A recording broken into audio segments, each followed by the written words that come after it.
Thanks to Stack for putting this on. Absolutely incredible up here.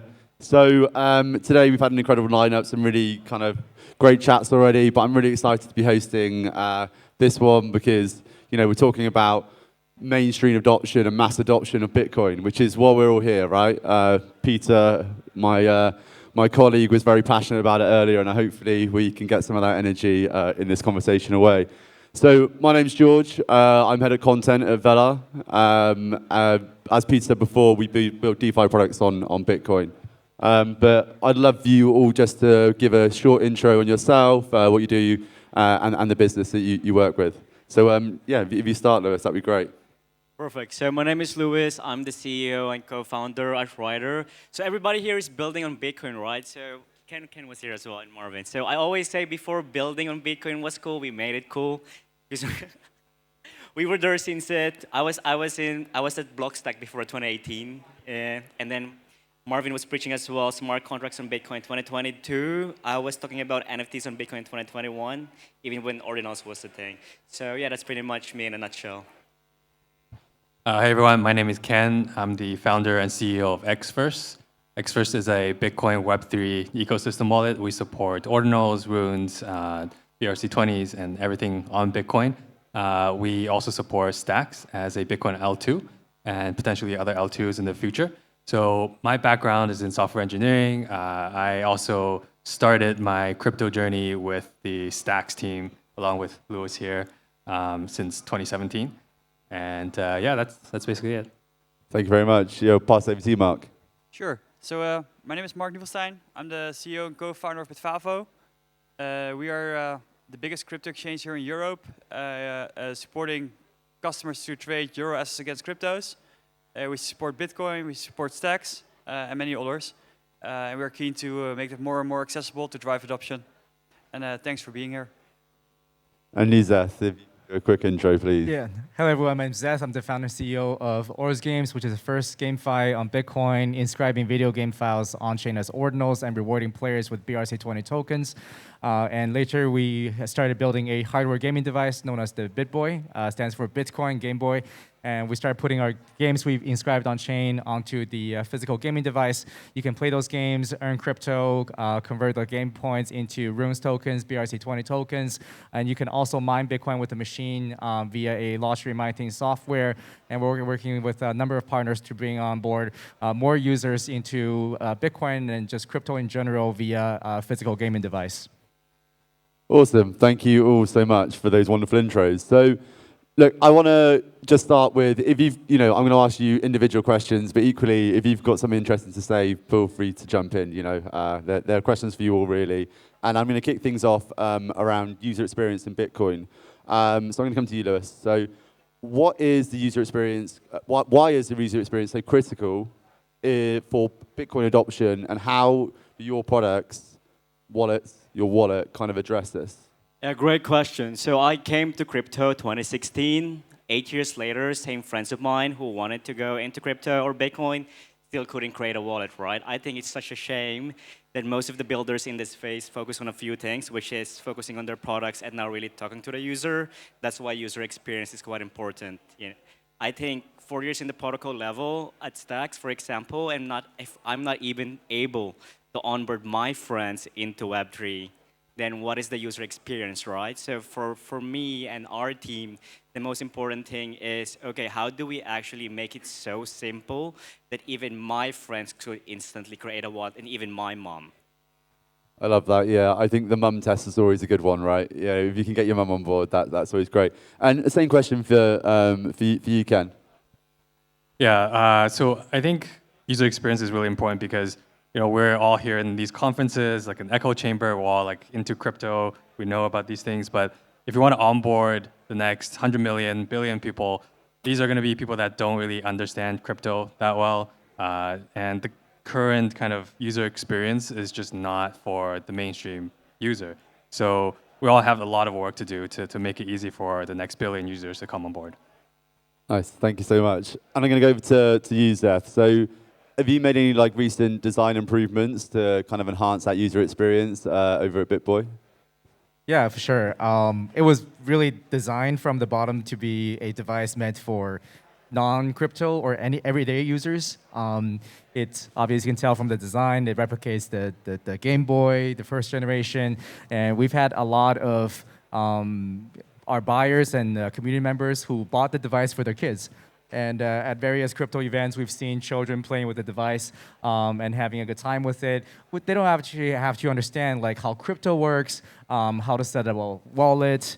All of those are the steps that you go through the first time that you set it up. You have to do it, but later when you're playing games on a daily basis, you bring this about with you, connect to Wi-Fi. That's kind of like all you need to do. And our whole thesis is that mass adoption is going to happen through a lot more consumer products.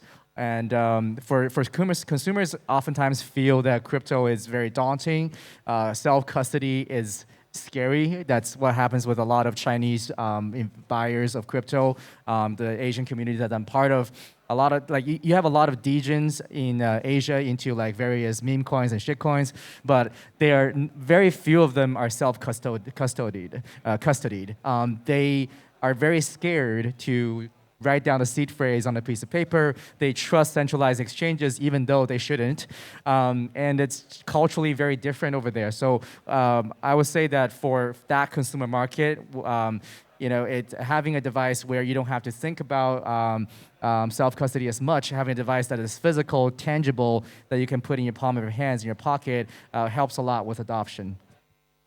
Yeah, I mean that's super interesting, and I love that kind of tangible, kind of childlike asset that you guys have got, right? That kind of, it demystifies that kind of complexity of that user experience and onboarding.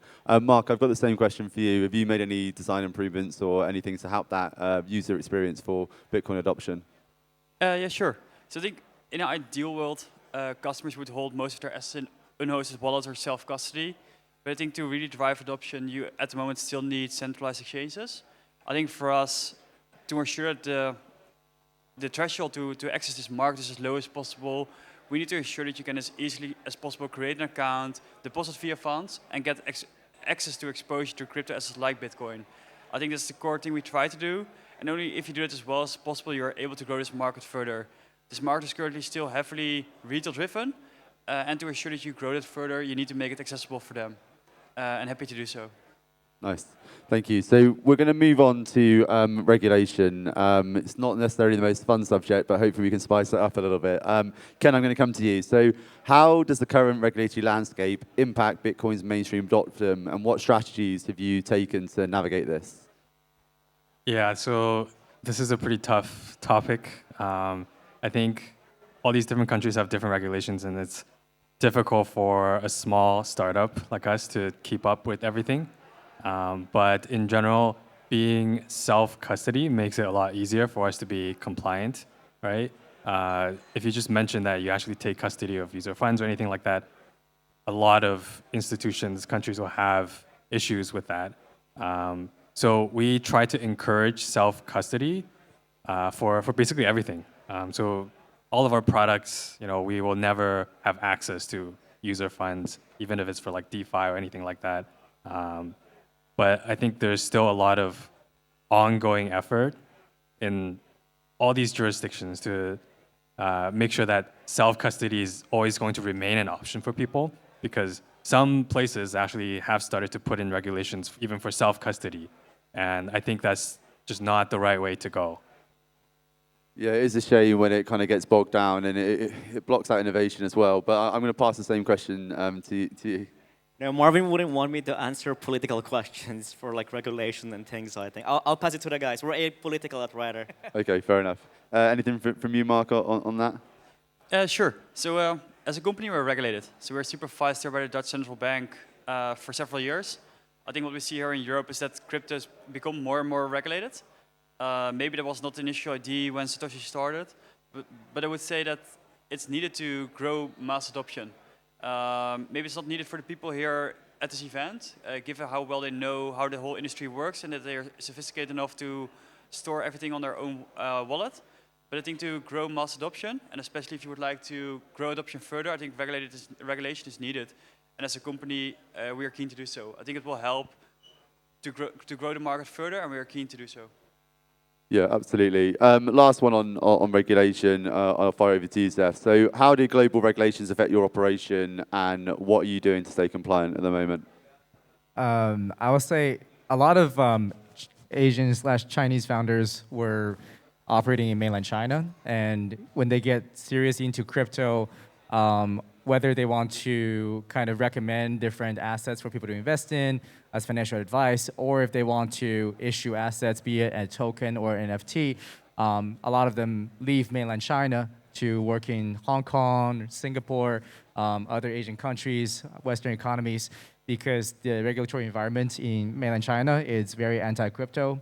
Basically outlaws everything from trading to putting your money, pegging in, pegging out, and you also have a lot of risk with money laundering when it comes to selling your crypto and getting fiat inside of China can basically freeze your bank account very, very easily if the funds that coming into your bank account is not clean. So there's a lot of risks associated with that. So what you end up happening is a lot of people leave from the industry to go elsewhere. And when it comes to hiring, we see centralized exchanges, the big ones like Binance, OKX. When they hire people, they would be specifying they want to hire people with a foreign passport, a non-Chinese passport, so they can access different geographic markets and travel pretty freely around the globe without the risks of being in China or being Chinese. Nice. Thank you so much. We're going to move on to the importance of wallets and exchanges, and let's start with wallets. So, Louise, let's start with you. Why are secure, user-friendly wallets crucial for Bitcoin's mainstream adoption? Great question. I want to talk to the audience first mostly, because I want to negotiate, right? Who owns here a hardware wallet? Great. A lot of people. Good, good, good. What about a software wallet? Okay, a lot. I think most of it. I think most of the audience owns a software wallet than a hardware wallet. So as you can see, wallets are the first entry point to crypto, right? The question is, are software wallets easy to use at the moment, or are hardware wallets easy to use at the moment? If you want to be fully self-custodial, you go for hardware wallets, right? But hardware wallets at the moment, from setup to onboarding, it takes 30 minutes.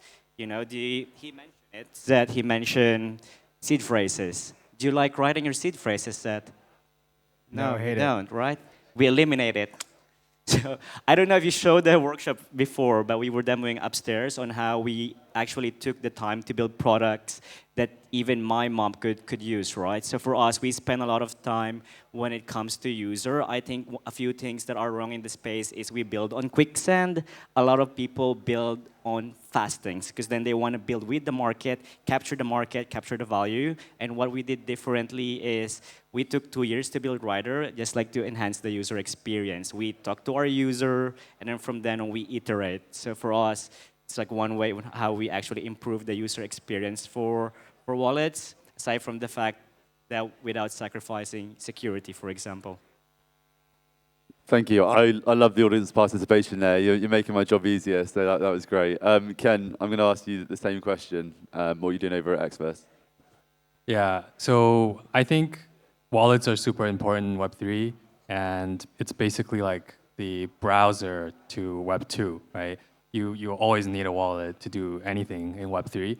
And it's always kind of like the first touch point for users when they onboard into crypto. And like Louis said, you know, some of the existing problems with seed phrases make it really hard to onboard new people. But we, as a software wallet, we're also doing things to eliminate that. And there's technology out there right now, for example, like MPC, that can eliminate things like seed phrases and make it easier to onboard people. So we're working towards that, and hopefully, you know, in the future, using a wallet is not such an intrusive experience. It's just like using a browser when you browse websites. It's there, it's important, but it's not in your face, and it's just smooth and part of your workflow. Yeah. Yeah, I love that, and I think once it doesn't feel like it's effort, you know, then that's when that adoption just is gonna start taking up, or it can even happen in the background, right? That'd be amazing. Mark, I'm gonna spin around over to you. How do exchanges ensure trust and security for new experiences for new users onboarding? I think for users to use a centralized exchange, trust is key. Especially given that you trust on a third party to store your assets there and to perform your transactions there. I think for us, we decided to work with regulated custody providers like Coinbase Custody. Of course, things are pretty centralized, but given the size, the quality of the technology, and assurance involved, the quality levels are pretty high. I think besides that, it's key to develop proof of reserves to ensure that you show your customers that everything is always one-to-one backed. And I think especially with upcoming regulation, it will become more and more strict to ensure that you show to your customers that always there. And I think that's key for your customers, and they deserve that level of transparency. Nice, thank you. Zeth, I'm going to come to you. How can wallets and exchanges work together to create a seamless ecosystem? I think the guys have touched on it a little bit, but have you got any more to add there? How can wallets and exchanges work together to provide a seamless experience? So first of all, wallets and exchanges apps can both be integrated onto the BitBoy, which runs with Android, and any Android app can basically work on this. And we've tried it with a variety of wallet apps and exchanges. But I think the best example of that is OKX. I don't know how many people in the room use OKX, both on the centralized exchange side as well as their self-custody Web3 wallet side. But they were really the first centralized exchange to come out saying, we have these two different products, they're integrated into one website, but you can use them separately, but also kind of seamlessly integrated together. And what ended up happening, especially with ordinals, because previous to this current cycle, very few people, at least in my community, were using like OKX wallet. But because they were very early on in ordinals, and they were really quick on adopting BRC20 trading, which, as you may or may not know, like vast majority of the BRC20 trading volume comes from Asia.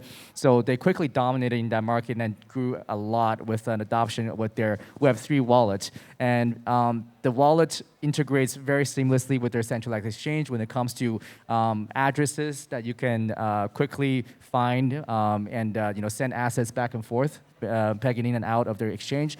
I would say that's like a very good example where the two are integrated very, very deeply. And a lot of other exchanges have since copied that strategy. You have that with BitGet, you have it with Gate, and a number of, and Binance obviously has that as well. But I would say that the decentralized exchanges, because of their size, they have a lot more incentive to build their own wallet solution rather than working with other wallets to build an ecosystem of wallets that integrates with their exchange. So that also creates a problem of usage and user switching between different wallet solutions. And it just I think it would be to every user's benefit if there was some kind of integrated solution that can kind of bring in all the different self-custodian solutions under one bracket, and cross-chain as well. And right now that's also an issue with cross-chain. When you go from one ecosystem to another, you're using different wallets. But when it comes to the bigger wallet apps like OKX, for example, they are multi-chain, and there's an advantage to that. Nice. Then that was a nice shout out for OKX. We got anyone from OKX in the house? No? They did not pay me. No. I love it. Okay, so we are now going to move on to barriers to the mainstream adoption. And this is the question for everyone. So I'll start with you, Mark. What are the main barriers holding back Bitcoin's mainstream adoption, like scalability and security? Or around scalability and security? I think on scalability and security, I'm not sure if that are the main bottlenecks if that are really the main bottlenecks to grow adoption. I think the main bottlenecks to grow adoption is mainly time. And it sounds strange, but I think Bitcoin itself is already in a pretty good shape. I think the whole ecosystem which is built around this is in a pretty good shape. With most new technologies, it just takes time before society adopts it. You see it with self-driving cars, you will see it with AI, and the same applies for Bitcoin. We definitely need to still improve many things over time, but I would say it's already in pretty good shape, and we just need to keep going and need to accept that it will take time. Nice. Then, Lewis, I'm going to fire this one over to you. No deflecting this time. No, that's a great question. There's a few things, right? So first of all, I think in terms of people building in this space, we build products for ourselves. We don't really build products for the people. So if you look at it, even just the terminology, DeFi, and we're even fighting about the term layer 1, layer 2, and layer 3. They're like, oh, are you doing a ZK privacy layer 2 on Bitcoin? Nobody cares in the normal world, right? So I think first step towards adoption for Bitcoin, we build real products. I think Bitvavo is a great example. People use it, right? You're the biggest exchange in Europe. So, but then if you look at it, because I was on the protocol level. So I was in the protocol level for 4 years. I told in the workshop before, $3 billion in market cap, but then the on-chain activity was less 10,000 users. That's not for the people, right? Because the first entry point is wallet, and then after the wallets, you go to like DeFi application. If you talk to a normal person, do they know DeFi? Not really, right? So that's why for us, it's important to abstract a lot of things. If you're a builder, you should go out there and talk to people and actually found real problems for their solutions and then bring solutions to people, right? And then abstract it in a way that if you're doing yield, for example, why are we calling it yield? Just call it interest. It's the same banking terms anyway. So I think that's kind of like the first steps towards if we want to build something on Bitcoin. One of the struggles, I think. Oh, I think that's a really good point. I think what we sometimes do in the Web3 and crypto space is overcomplicate things because we want to, I don't know, is it like assert our intelligence? I'm not sure, but like mass adoption of Web2, and you think about, the evolution of the web from Web 1, 2, and 3, apps became simple, and that's why we had such mass adoption of things like that. Obviously, the iPhone and having that in your pocket really helped as well. But I think that's a really good point. And if we start trying to simplify it and make it, okay for normies, if that's what we can call them, then we'll start seeing that mass adoption. I'm going to move over to you, Ken. Have you got any thoughts on this? So I agree. Like security is probably not the barrier right now to adoption. Don't get me wrong. Like security is an extremely important thing for us as a wallet, but not really for the user. And we've seen that. You can build the most secure software, but users will go take a picture of their seed phrase and upload it onto iCloud or something, and then lose their entire savings. So it's really like the human is the weakest link in this whole thing. What I think is more important is use cases, right? So we're already pretty advanced in terms of things like NFTs and meme coins. These are getting a lot of adoption, and these are use cases. But I think the bigger use cases are, can you use crypto for payments? Now, people have been trying to push that for many years, but I don't think adoption is anywhere near what we want it to be because it's just hard, right? Lightning doesn't really work that well right now, even though people have been building on it for years. People don't want to really spend their Bitcoin because the value changes so much. They're always hoping that tomorrow it'll be worth 10% more, then they can buy 10% more or whatever they want to buy. And the other use cases like DeFi, which helps people make money. I think payments, DeFi, if those things can be easily used by people, then we'll have more mass adoption. And security is not like super important at this point. Nice, thank you. And I'm going to come over to you, Zeth, for the same question. What are your thoughts on this? Question was mass adoption via... Yeah, what barriers are you seeing for mass adoption, and where do you see potential opportunities to improve that? Yeah, I think over in my part of the world, in Asia, most people enter crypto for the profiting opportunities, seeing it as an investment vehicle more so than payment solutions, right? So Bitcoin as a P2B payment solution isn't really the use case for vast majority of people who hold Bitcoin. And but even though we have those solutions ready, we have machines at the Bitcoin conference to buy beer or buy coffee with with Lightning wallets, with Sats. Very few people want to do that. People want to stake Sats and never sell their Bitcoin. So it's more treated as a storage of value rather than a payment a currency.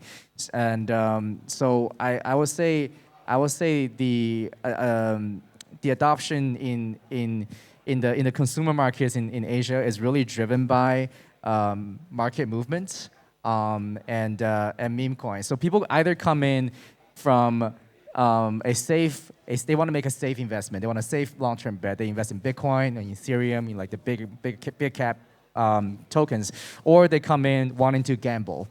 And when they want to gamble, they will go to the meme coins. They want to be minting new things. When Runes had a comeback in the past couple of weeks, what we're seeing right now is that there's a lot of new mints happening. There are a few tokens that's pumping that's already been in existence for a long time, but there's a lot of new mints happening with new projects launching their new thing. In Chinese, there's a saying called 炒新不炒旧, which means you FOMO the new things over the old things. So whatever is the latest developments, or even if it's just a different name or a different protocol or different standard, it's always going to attract more attention than actual adoption from the overall Web3 community, but also newcomers into Web3. So I would say like constantly coming up with new things, new tags, new narratives, and just tweak the narrative a little bit, even though for some people in Web3, that's like, oh, you're not doing anything new actually. But you know what, that does help with adoption to get more people to get their eyes on it. Thank you so much. I quite like that saying. What was it? How do you pronounce it again? 买新不买旧. Yeah, Or, nice. yeah. Do it. Like, give me a beer and maybe Right later. here. You can catch me in the bar with that. The moment you'll be waiting for, we get to talk a little bit about your product. So we're going to talk about future innovations and kind of outlook on it. I'm going to come over to you, Louis, for this one. But what upcoming innovations do you have in your product, and how is that going to help overcome the barriers we currently have with mainstream Bitcoin adoption? This is great. So for us, the user onboarding, transaction signing, and recovery, these are the 3 features that we try to promote in the space. And once you perfect it, you can unlock more use cases in the future, right?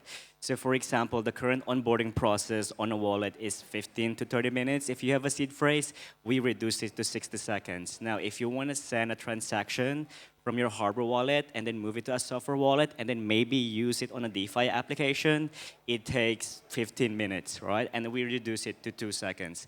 So these are the features that we're excited that we're bringing to the space, aside from the fact, for example, where's Danny? Oh, Danny's not here. I'm going to take Danny as an example. So if Danny loses his seed phrase at the moment, he loses everything.